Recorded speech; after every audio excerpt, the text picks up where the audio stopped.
Mtazamaji wa VOT Media, hii ni VOT Sports. Leo nakuletea historia hii ya wachezaji 8 ambao washawahi kufunga mikataba mirefu zaidi na vilabu vyao katika historia, na rekodi zao zimeweza kuwekwa. Wa kwanza ni Lionel Messi. Huyu mkataba wake ulikuwa ni mrefu sana kwenye klabu ya Barcelona, akianza kuitumikia timu hiyo kutoka mwaka 2004 alipopandishwa timu ya wakubwa mpaka pale alipoondoka katika timu hiyo mwaka 2021 kuelekea katika klabu ya PSG, baadaye Inter Miami. Lakini ameweza kuwa mchezaji pekee ambaye ameacha alama kubwa sana katika kikosi cha Barcelona. Wa pili ni huyu hapa, anaitwa Iñaki Williams. Huyu ni nyota ambaye anakitumikia kikosi cha Athletic Club ya nchini Hispania pia. Huyu ana mkataba mrefu zaidi, akiwa amesajili katika mkataba wa miaka 9, lakini mpaka sasa ameongeza mkataba mwingine akiwa na umri wa miaka 30, akiwa tayari amechezea timu hiyo michezo 450 kutoka kipindi ambacho amesajiliwa, na tayari ameongeza mkataba mpya kuweza kuendelea kutumikia kikosi hicho na kuwa mchezaji ambaye ametumika katika timu ya Athletic Club kwa muda mrefu zaidi. Mwingine ni huyu kiungo fundi kabisa, anaitwa Andres Iniesta.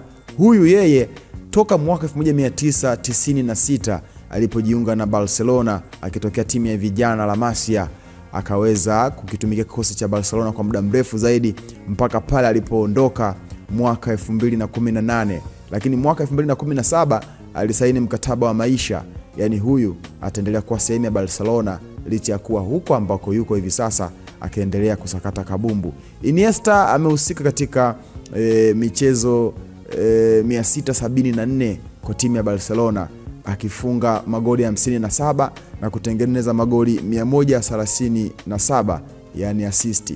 Huyu ni nyota ambaye ana kiwango kikubwa sana, anacheza katika timu ya Barcelona akishirikiana vizuri kabisa na Xavi pamoja na kina Lionel Messi, na vizuri kabisa ni kwamba nyota huyu alitundika daruga mwaka 2024 akiwa na umri wa miaka 40.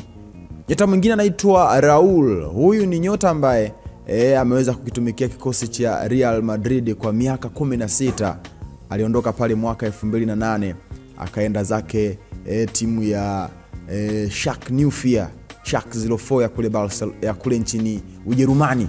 Nyota huyu alicheza michezo 741 akiwa na Real Madrid, akifunga magoli 323.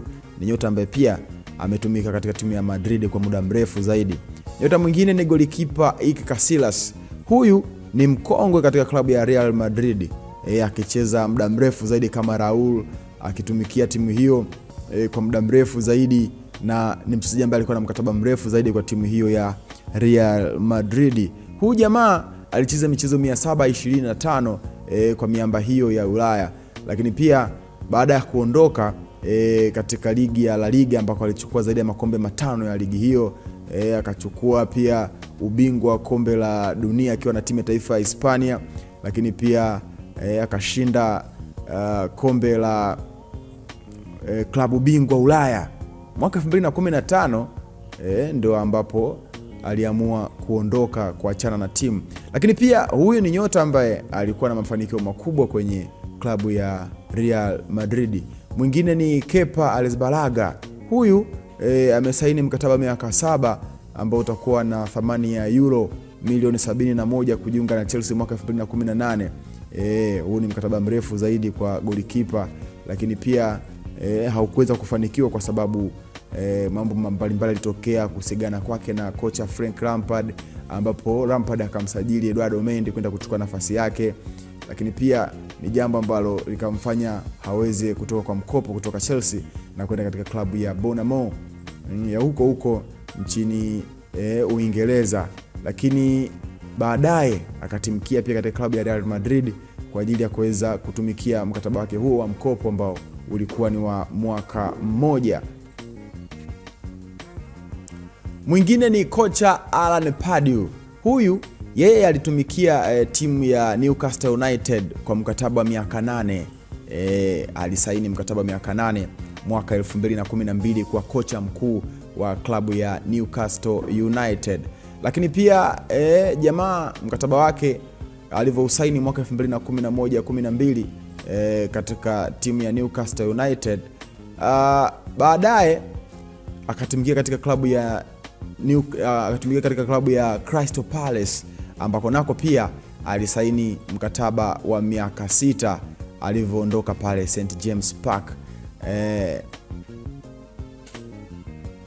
Mchezaji mwingine ni Cesc Fabregas. Huyu ni nyota kutoka timu ya taifa ya Hispania, kutoka utaifa wa Hispania. Alifanya vizuri pia na klabu ya Barcelona, baadaye akaenda Arsenal, kisha akarudi Barcelona, akaenda Chelsea. Sasa hivi ni kocha wa klabu ya Como ya nchini Italia. Huyu yeye alisaini mkataba wa muda mrefu zaidi, mkataba wa miaka 9 akiwa kijana kabisa na Arsenal mpaka pale mwaka 2014.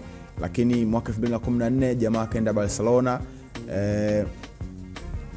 kuweza kuendelea na karia yake, akifunga magoli 57, assist 92 kwa michezo 304 aliyocheza katika kikosi cha Arsenal. Ilionyesha kwamba jamaa mkataba wake huo ulitumika kisawasawa. Hao ni baadhi ya nyota ambao waliweza kusajiliwa kwa mikataba mirefu zaidi kwa timu zao. Nione kwenye comment maoni yako ni yapi, itakuwa swadakta sana. Mimi naitwa Comic Cliff, msema chochote. Nimesema chochote kitu kuhusu dili ndefu ambazo walizisaini wachezaji hawa kuweza kutumika kwenye kikosi kimoja kwa muda mrefu zaidi, miaka 7, miaka 8, miaka 9 na vitu kama hivyo.